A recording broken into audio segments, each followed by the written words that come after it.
Welcome to Cheater Confessions. Let's get started with today's story. It was supposed to be a quiet anniversary. We'd skipped the crowded restaurants, cooked at home, and opened a decent bottle of wine. Nothing fancy, but it felt like us. Simple, low pressure. After dinner, we ended up in the bedroom. Things were fine. At least I thought so. We were lying there, catching our breath, the room still warm. Melanie rolled onto her side, smiling faintly. But it wasn't the kind of smile you give when you're happy.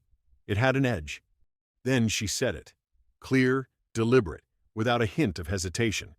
Kevin was better in bed. At least he knew what he was doing. I didn't react right away. I think she expected me to explode or at least start arguing. Instead, I just stared at the ceiling. "Did you really just say that?" I asked. She gave a little shrug. "I'm just being honest." I turned to look at her. "That's your version of honesty?" "Don't be so dramatic, Logan. It's not that deep. You're so sensitive sometimes." That word, sensitive, she'd used it before, usually when she wanted to dismiss something that mattered to me. I got up from my bed. "Where are you going?" she asked. "Out. It's almost midnight." "Out where?" I didn't answer. I slipped my wallet into my back pocket, grabbed my shirt from the chair, and walked to the dresser for my keys. She sat up, eyes narrowing. "You're really leaving? Over one comment?" "Not over one comment. Over what that told me." She opened her mouth, but I was already heading for the door. By the time I reached my car, the first, "Wait, I was kidding" text lit up my screen. I didn't even open it. I just started the engine and drove to Taylor's place. Taylor opened the door in sweatpants and a faded college hoodie, rubbing his eyes. "You know it's almost 1 in the morning, right?" "I do," I said, stepping inside. "You mind if I crash here?" "Spare room's yours." "What happened?" I set my bag on the couch. Melanie decided tonight was the night to compare me to her ex. Said Kevin was better in bed. At least he knew what he was doing. Taylor's eyebrows shot up. "She actually said that? To your face?" I nodded. He whistled low. "That's cold." My phone kept buzzing on the coffee table. I didn't need to check to know who it was. The previews on the screen were all from her. I was joking. "Why are you being so sensitive? You're really leaving over honesty? You're abandoning me in the middle of the night?" By the fifth one, she'd switched tones. "You know I didn't mean it. I love you. Can we talk?" Then back to jabs. "Wow, real mature, Logan." Taylor set the beer in front of me.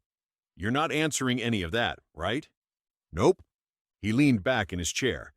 "Then make it official in writing. No confusion, no back and forth. That way, if she starts playing games, you've got receipts." He was right. I pulled my laptop from my bag, opened a blank email, and kept it simple. "Melanie, effective, immediately. I'll be paying my half of the rent only. Utilities and groceries are your responsibility. I'll be by Saturday to collect the rest of my belongings. Please communicate only in writing from here forward." I read it twice, hit send, and closed the lid. My phone lit up again. 3 more messages in quick succession. I flipped it over, screen down. By Wednesday morning, Melanie's public persona had shifted into overdrive. Her Instagram lit up with filtered photos, wine glasses at rooftop bars, gym mirror selfies, captions about choosing happiness and new beginnings. It was a performance. I knew because at the same time she was filling my inbox. I can't cover the bills on my own. Be reasonable. We have a life together. This is cruel. I responded to one. My position hasn't changed. Refer to my previous message. Her answer came minutes later. So, you're just going to punish me financially? I didn't bother engaging beyond sending her a PDF of our lease and a screenshot of my payment history. She didn't reply to that one. 2 days later, I was leaving the gym when she appeared. "Oh, hey," she said, like we'd bumped into each other at the grocery store. I stepped past her. "Have a good workout." By the third accidental encounter, this time at the coffee shop near my office, I'd had enough. Saturday came. I pulled up to our, apparently now her, apartment with Taylor riding shotgun. She opened the door in a short black dress, hair curled, perfume cloud in the hallway. "Hi," she said, smiling like we were about to head out for a date. "Can we talk first?" "No." I stepped inside, heading for the bedroom. Her smile faltered. "Seriously? You're really doing this?" "Already done." I started folding my clothes into a duffel. She trailed me from room to room, finally dropping it. Kevin messaged me, wanted to see if I was okay. I zipped the bag and met her eyes. Good. He knows what he's doing. Her face tightened, but she didn't say another word. The next morning, I called my lawyer to start the paperwork for a formal separation. We weren't married long enough for it to be complicated, but I wanted it done right. By the end of the week, the divorce petition was filed. I forwarded a copy to Melanie with the subject line, "For your records." No emotion, no explanation, just facts. She didn't respond directly, but her social media hinted at it with cryptic posts about people giving up too easily. I didn't care. Once the process started, there was no turning back. On Monday, her "I'm Thriving" act went up a notch. Melanie posted a photo from a rooftop bar, golden hour skyline behind her, leaning into Kevin's shoulder. The caption read, "Old friends, new chapters." Her friends flooded the comments. "Yes, queen, and upgrade season." I scrolled past it without a second thought. I had bigger things to focus on, finding an apartment that didn't come with emotional landmines. 2 days later, a message hit my inbox from a name I didn't recognize, Jasmine Lee. Her profile picture showed her with Kevin, both smiling at a beach. "Hey, sorry to bother you.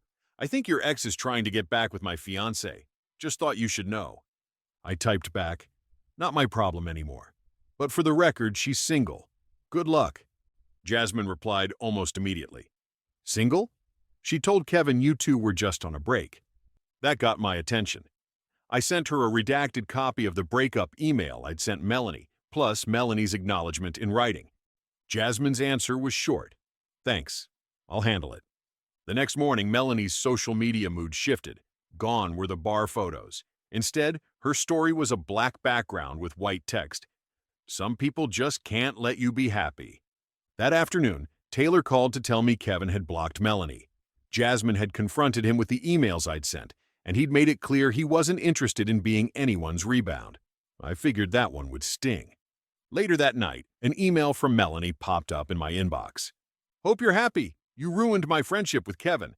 He won't even talk to me now because you had to be petty." I closed it without replying. She'd made her move. She just didn't like the result. 2 days later, I saw my Stratocaster guitar listed on Facebook Marketplace, same one I'd saved for years to buy, signed by a musician I admired. I had the receipt, the certificate, everything. I texted her once, "You have 24 hours to return my guitar, or I will file a police report for theft." Her reply came in seconds. "You left it here. That's abandonment." "It's been 3 weeks, Melanie," I said when she finally called. "That's not abandonment. It's theft." Her voice cracked. "I needed the money, Logan. I can't afford groceries." "Then get a second job. I worked full-time and still covered most of our bills." "Please don't call the cops. I'll pay you back." "With what? You just told me you can't buy food." Silence. 24 hours, I repeated and hung up. I texted her the address so she'd have no excuse about where to return it. By the next evening, the guitar was waiting with the building's concierge. She dropped it off early that morning, according to the front desk, and didn't stick around. That night, my phone rang again, this time an unfamiliar number. "Logan? This is Julia, Melanie's mother." "Hi. What did you do to my daughter? She's selling furniture? She's crying? This is cruel." "Your daughter told me her ex was better in bed. I left. That's it." Long pause. "She said that?" "Ask her." By mid-month, the cracks in Melanie's new life were showing. Without my covering most of the rent, she couldn't keep up. She tried finding a roommate, but no one wanted to sign on for just a few months. I heard from our old landlord that she'd asked for a payment plan. He told her no rent was due in full, on time. 2 weeks later, her Instagram stories shifted, from more rooftop selfies and bar night boomerangs to moody quotes about healing and trusting the journey. Taylor sent me screenshots. Then came the fundraiser. A private link started making the rounds, starting over after financial abandonment, claiming her ex had trapped her in an expensive apartment, then left her homeless without warning. She set a $5,000 goal. Last I checked, she'd raised $47 from her aunt. The next morning, someone posted Jasmine's screenshots of Melanie's own messages, plus her texts admitting to the Kevin comment. The fundraiser vanished within hours. I didn't think much about her after that, but the updates still found their way to me. She moved into her sister's spare bedroom for a couple of weeks, then back to her parents' place in the suburbs. It was strange watching it all from the outside, like seeing a building collapse in slow motion. Every move she'd made since that night in the bedroom had been about control or image, and both were gone now. Meanwhile, I'd signed the lease on a small studio across town. The place wasn't much, but it was mine. No one else's bills, no one else's drama. I hung the Stratocaster on the wall above my desk.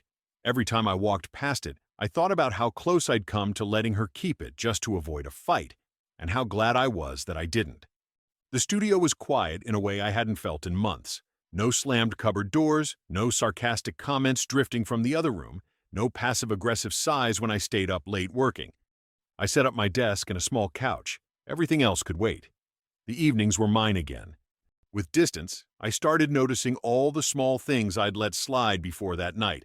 The way Melanie would joke about my job in front of friends, or dismiss my opinions with a laugh. Those little cuts had piled up. The Kevin comment wasn't random. It was just the last straw. I got back into running.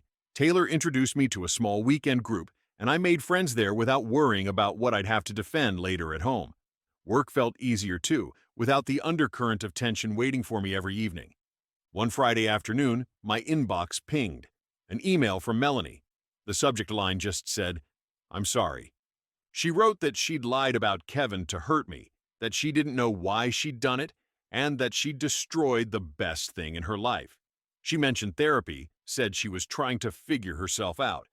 "I'm not asking you to come back," she wrote. "I just wanted you to understand that I realize what I lost." I read it once and deleted it. There wasn't anything in there I needed to answer. A couple of weeks later, Melanie emailed again.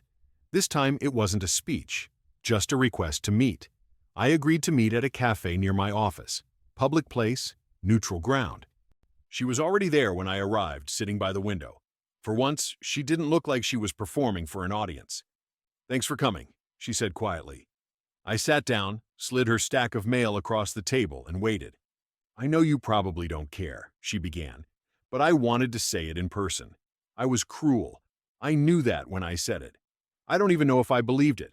I just wanted to hit you where it hurt." I nodded but didn't speak. She glanced out the window. "Any chance down the road we could try again?" "No," I said evenly. "Not out of anger, just clarity. I'm not going back to something that broke like that." She looked down, fingers tracing the edge of the table. "Fair enough." I stood, told her to take care of herself, and walked out without looking back. That night, I sat in my studio with the guitar on my lap, playing absent-mindedly. I thought about the night she'd smirked and told me Kevin knew what he was doing. It hadn't been about Kevin. It had been about respect, or the lack of it. People will tell you who they are in small ways long before they show you in big ones. That night in the bedroom, she just made it obvious.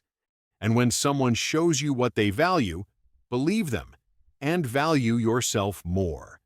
Thank you for watching.